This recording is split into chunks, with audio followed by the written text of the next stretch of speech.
जय भीम दोस्तों। सबसे पहले तो आप सबको नए साल की हार्दिक शुभकामनाएं। नया साल हर किसी के जीवन में नई उम्मीदें और नए अवसर लेके आता है और इस नए साल के अवसर पर हम सभी को एक प्रेरणा की जरूरत होती है ताकि हम सब अपने जीवन को एक नई दिशा दे सकें। और जब बात प्रेरणा की होती है तो हमें डॉक्टर भीमराव अंबेडकर जैसे महान नेता को याद करना चाहिए, जिनकी कड़ी मेहनत, संघर्ष और समर्पण ने न केवल भारतीय समाज को बल्कि इस पूरी दुनिया को एक नया दृष्टिकोण दिया है। दोस्तों, आज की यह वीडियो हर उस आदमी के लिए है जिसको शिकायत है कि भगवान ने उसके साथ नाइंसाफी की है। यह वीडियो हर उस आदमी को देखना चाहिए। मैं तो कहता हूँ अपने हर उस फ्रेंड को यह वीडियो शेयर कीजिए जो अपने लाइफ में किसी न किसी वजह से परेशान है। दोस्तों, यह बात उस समय की है जब डॉक्टर भीमराव अंबेडकर एक छोटे से बच्चे थे। यह वह वक्त था जब उनकी जाति के बच्चों को स्कूल जाने तक की इजाजत नहीं थी। चूंकि उनके पिता भारतीय सेना में सूबेदार के पद पे थे तो उन्हें स्कूल में एडमिशन मिल गया। लेकिन जब वो स्कूल पहुंचे तब उन्हें पता चला कि उनसे कोई और बच्चा बात ही नहीं कर रहा है। वहाँ कोई भी उनके साथ खाना तक नहीं खाता था। यहाँ तक कि स्कूल के सारे बच्चे जिस मटके से पानी पीते थे वह मटका भी उन्हें छूने के लिए मना किया गया था। अंबेडकर को कभी भी क्लास के अंदर नहीं बैठाया गया। उन्हें हमेशा क्लास के आखिरी लाइन, जहाँ सभी बच्चे के जूते रखे जाते थे, वहाँ पर बैठाया जाता था। यहाँ तक कि बैठने के लिए उन्हें अपनी दरी घर से लानी पड़ती थी। दोस्तों, एक पल के लिए इमेजिन कीजिए कि 5 साल का छोटा बच्चा स्कूल में पढ़ने जा रहा है और कोई भी उससे बात नहीं कर रहा है। उस छोटे से बच्चे को यह डर है कि कहीं वह किसी से टच न कर जाए, और उस बच्चे को यह भी पता है कि अगर उसे स्कूल में प्यास लग गई तो उसे पीने के लिए पानी तक नहीं मिलेगा।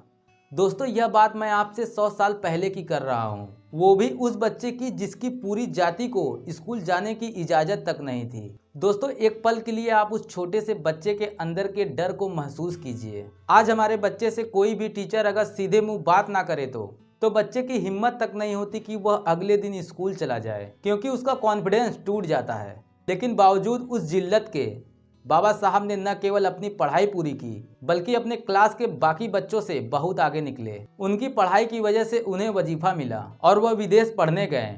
उन्होंने अपने पूरे जीवन में 3 PhD की और उनके पास कुल 35 डिग्रियां थीं। उन्होंने अमेरिका के कोलंबिया यूनिवर्सिटी से इकोनॉमिक में MA किया। उन्हें लंदन स्कूल ऑफ इकोनॉमिक्स से डॉक्टर ऑफ साइंस की उपाधि मिली। यहाँ तक कि उन्हें कोलंबिया यूनिवर्सिटी से डॉक्टर ऑफ लॉ की उपाधि मिली। उन्हें कुल मिलाकर 9 भाषाएं आती थी। जहां लोगों का 1-2 सब्जेक्ट में इंटरेस्ट होता है, लेकिन बाबा साहब का अर्थशास्त्र से लेकर कानून और राजनीति से लेकर साइंस तक बराबर की पकड़ थी। दोस्तों, कहते हैं कि जब बाबा साहब की मृत्यु हुई तब उनके लाइब्रेरी में कुल 35,000 किताबें थी। ये कहने में कोई हर्ज नहीं कि पिछले 150 सालों के इतिहास में शायद ही कोई दूसरा भारतीय होगा जो इतना पढ़ा लिखा होगा। बहुत सही बात, बहुत सही बात। दोस्तों, डॉक्टर भीमराव अंबेडकर हमेशा कहते थे कि शिक्षा वह शेरनी का दूध है जिसे जो जितना पिएगा उतना दहाड़ेगा। इसके अलावा बाबा साहब से जुड़े इतने किस्से हैं कि अगर मैं वो किस्से आपको बताने लग जाऊं तो कितने दिन निकल जाएं। मगर आपको पता है कि मुझे हैरानी किस बात की है? पता नहीं क्यों देश के राजनीतिक पार्टियों ने किस वजह से बाबा साहब को सिर्फ दलित राजनीति तक ही सीमित करके रख दिया है। दोस्तों, आज के जनरेशन में बहुत सारे लोगों को यह लगता है कि बाबा साहब सिर्फ दलितों के नेता हैं। असल में सच तो यह है दोस्तों कि बाबा साहब के ज्ञान का जो लेवल था, अलग अलग समस्याओं पर जो उनकी राय थी, और वह इतने ईमानदार थे कि ऐसी ईमानदारी भारतीय पॉलिटिक्स में किसी और नेता में नहीं दिखी। दोस्तों, बाबा साहब खुलकर कहते थे कि मैं गांधी को महात्मा नहीं मानता। 1953 में BBC को दिए एक इंटरव्यू में उन्होंने अपनी बात खुलकर सामने रखी थी। अपने दिए इस इंटरव्यू में अंबेडकर जी ने गांधी जी पर अपने विचार खुलकर सामने रखे थे। अगर आपको यह इंटरव्यू देखना है तो मैं डिस्क्रिप्शन में इसका लिंक डाल दूंगा, आप सब वहां से इसे देख सकते हैं। दोस्तों, आपको जानकर हैरानी होगी कि डॉक्टर भीमराव अंबेडकर की मृत्यु 1956 में हुई थी और संसद के सेंट्रल हॉल में उनकी तस्वीर 1990 तक लगाई ही नहीं गई थी। बाबा साहब का तस्वीर संसद के सेंट्रल हॉल में तब लगी जब VP सिंह की सरकार आई। एक पल के लिए जरा सोच के देखिए दोस्तों, बाबा साहब जो उस वक्त अपनी मेहनत के दम पर अमेरिका और ब्रिटेन जैसे बड़े देशों के कॉलेजों में पढ़ाई की, जब वो भारत आए तो भी उन्हें अपने दलित होने की वजह से लगातार अपमान झेलना पड़ा।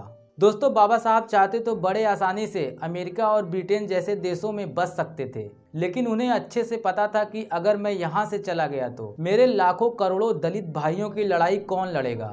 अगर मैंने इन लोगों को इकट्ठा नहीं किया, अगर मैंने भारतीय समाज को नहीं हिलाया, उन्हें नहीं बताया कि हम दलितों के साथ क्या हो रहा है, तो ये सब कौन करेगा। दोस्तों, मेरी नज़र में डॉक्टर भीमराव अंबेडकर पिछले 150 सालों के सबसे वेल रेड, हिम्मती और ईमानदार नेता थे, जिन्हें जितनी इज्जत, जितना सम्मान मिला, वो उससे कई ज्यादा के हकदार थे। बहुत सही बात, बहुत सही बात। मेरा तो यह भी मानना है कि जब हम कभी भी अंबेडकर जी की बात करते हैं तो सिर्फ उन्हें दलित राजनीति या दलित पॉलिटिक्स से जोड़कर ना देखा जाए। दलितों के लिए उन्होंने जो किया उसका तो कोई मुकाबला ही नहीं है। लेकिन डॉक्टर भीमराव अंबेडकर का काम इतना बड़ा है, उनके विचारों का स्पेक्ट्रम इतना बड़ा है कि हमें उन सब पर बात करनी चाहिए और उनके विचारों से हमें सीखना चाहिए।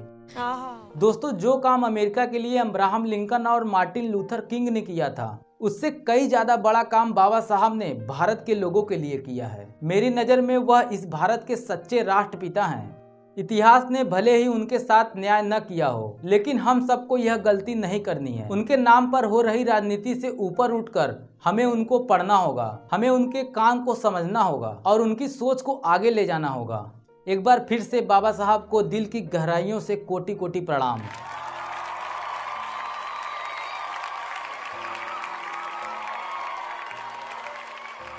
अब आप गाना सुना दीजिए।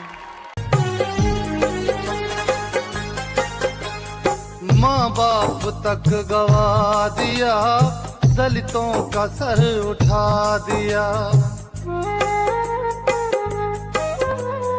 माँ बाप तक गवा दिया, दलितों का सर उठा दिया।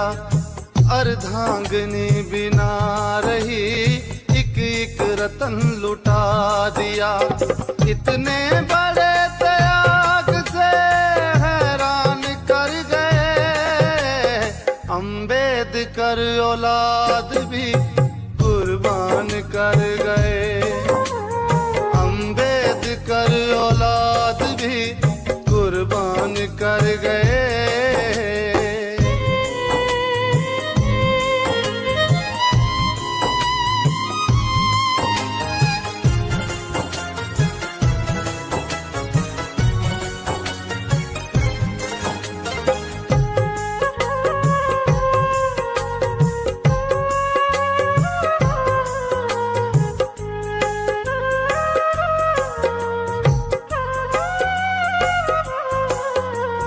कितना दर्द समाज की खातिर वो जर गए।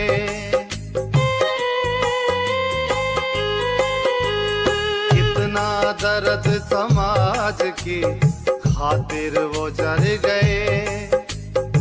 बच्चे नादान चार थे, बेइलाज मर गए। शिक्षित मेरा समाज हो, फरमान कर गए। अम्बेडकर औलाद भी कुर्बान कर गए। अम्बेडकर औलाद भी कुर्बान कर गए। साहब, हमारे बेटे का कल देहांत हो गया। आपको ये खबर देते हुए मुझे बहुत दुख हो रहा है। वो बहुत बीमार था, इलाज के लिए पैसे नहीं थे। हमारे लिए अपनी पढ़ाई का नुकसान मत करना, तबीयत का ख्याल रखना। यहाँ सभी आपको याद करते हैं। चिंता न की औलाद की, सब कुछ गवा दिया।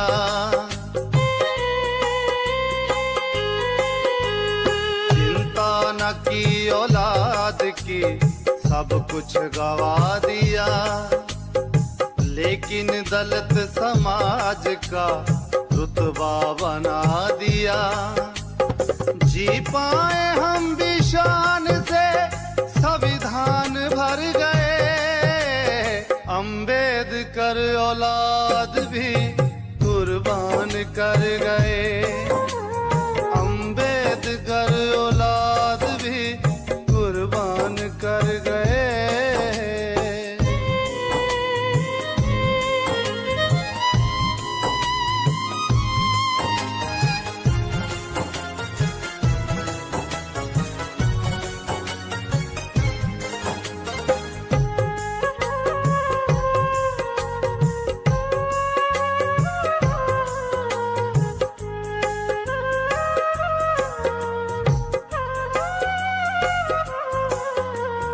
अब पूजते अम्बेडकर पहले खबर न ली।